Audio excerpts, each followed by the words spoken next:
Good morning, ladies and gentlemen. I just arrived here at Frankfurt Airport. It's 7 in the morning, and I have to say that the new security system that they have here at the airport is phenomenal.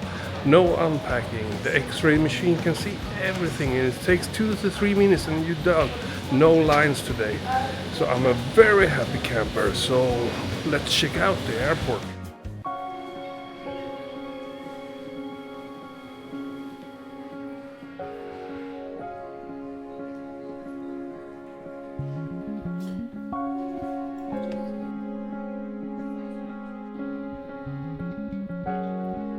So Albert, what's your view on transmutation, really?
Hello, mate! You're in my documentary. Yeah, it's the 8th of January, it's Wednesday, and let's go and mix an album.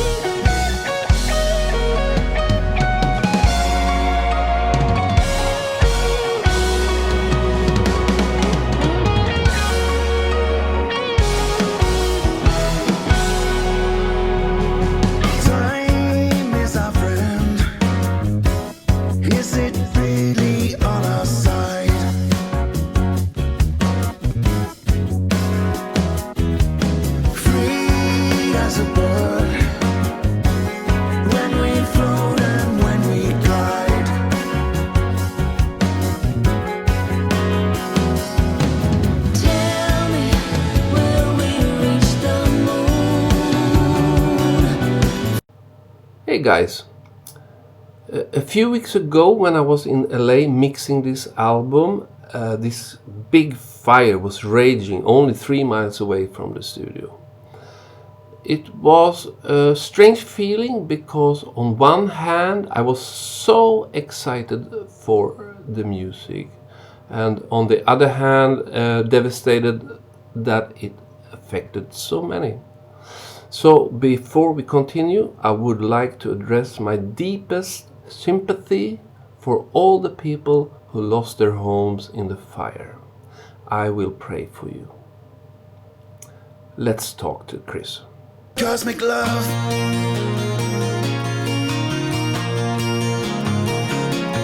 Cosmic love.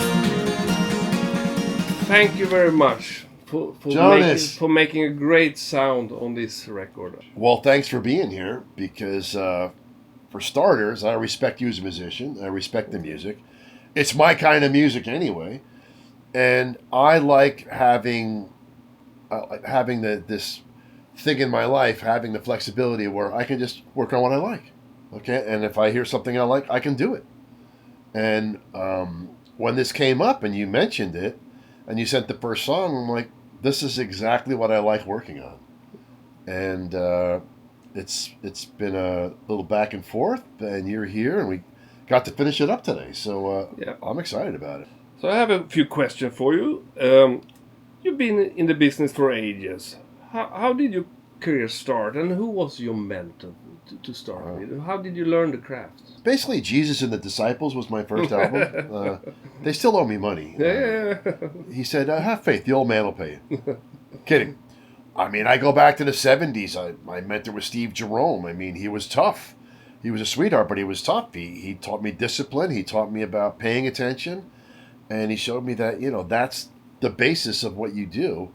And since I started at such a young age, it became infused into who I am. I mean, at night when I was like making tape copies or setting up for the next session, I'm playing Genesis. I'm playing like Alan Parsons' Tales of Mystery and Imagination or The Lamb on the big speakers. So I'm listening to that kind of music where I'm working on R&B and Philly songs during the day. So to me, it was like, maybe I'll get to a point someday, maybe I could work with guys from Genesis or something. Well, you do. I do now. Yes, Chris has mixed the latest DVD from Steve Hackett, for example, and you will do the next one as well, I assume, from Royal Albert Hall that we recorded this year. And when he hears your Karmakanic song, he's going to go, wow, okay. Let's keep this guy's phone number. So when you get files, like file from me, what's your modus operandi? You get, like, for example, the Transmutation had like 100 tracks. What are you doing with that? Are you putting everything up on 0 and then just go, or?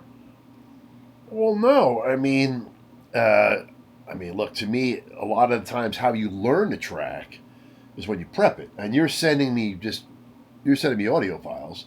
So audio files in a tempo, and then I just create a Pro Tools session, import them in there. And then when I say, wow, this is 20 minutes and 30 seconds long. No, it's 20 minutes and 50 seconds long.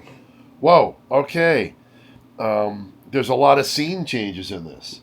I like the challenge. Now, they're not all 20 minutes, but let's just take the album title, right? Which to me is an amazing track. Okay, and I had so much fun doing it, and I have so much fun listening to it. I almost wish I had a longer commute so I could listen to it, on the way there and on the way home.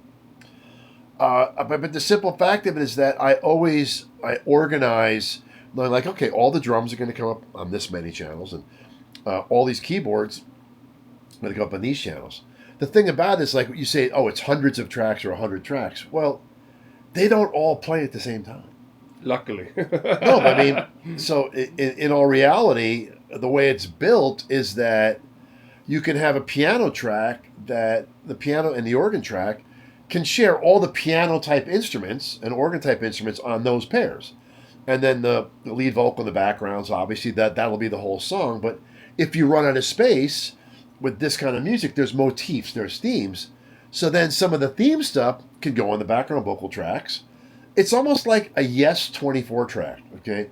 Back in the day, there was only so much parking, right? So the band would like say, okay, well, when there's no singing, we can put, the synth solo here, or we can put the calliope or whatever other things we're adding. So for me, it's all about how do you do the track sharing where it makes sense in the mix?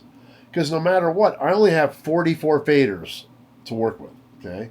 So if I park the things right, the song should actually just play and make sense. And, what you and I did was just modify it and make sure that the melodic things that you wanted to point out got taken care of. So, each song was like the same exact thing. I'd go through it meticulously, and I'd figure out the song, I'd put the cues in, and then figure out what, who can hang with, who can share. There's lead guitars, there's these guitars, there's acoustics. So, and actually there were some songs I had open faders. But usually I use them all up because I want to, I don't want to compromise. So there are some times where I had comps where there was a couple of layers out of one pair, and we would just modify that balance. But I mean, that's simple, easy stuff. I like bumping up the game, because, it's timeless. What we finished today, literally, what we finished today is a timestamp. And when we're on that cruise to the edge, yeah, that will be fun. but no, I mean, I want all those musicians that like this kind, all the proggers, to say, yeah, I mean that's a real step up sonically for Karmakanic. So I mean, to me, that's the payoff. Yeah, but payoff. that's the reason I'm here. Oh, that's the reason I do it. Yeah. I do it because I love it. Yeah, but you have listened to progressive rock since the 70s, so you know what this is all about. And I need a guy like that. I know what the Taurus pace pedal should sound like when they kick in. Yeah. But yeah, no, I know because the thing about your record about Karmakanic is there's melodies in there that channel energy from all those records I love. So it almost feels like I'm revisiting those records in another time. Yeah. And I think that's what makes it enjoyable for me to listen to. So thank you very much once again for doing this. And I'm looking forward to present this to the world 7th of March this year. So pre-order your copy now. Yes. Okay? All right. Thanks, man. All right, Jonas. Well, I'll be seeing you on the road and on Cruise to the Edge. Oh, that will be fun. And here we are from Mix LA here in beautiful Tarzana, California. This whole record is mixed analog with analog equipment. Okay, of course we have to print digital because we have Pro Tools, but we combine the best of both worlds and get the best sounds we can. And the record is 100% AI free. Absolutely. Played by real musicians on real instruments. Yep. Exactly. Cosmic love.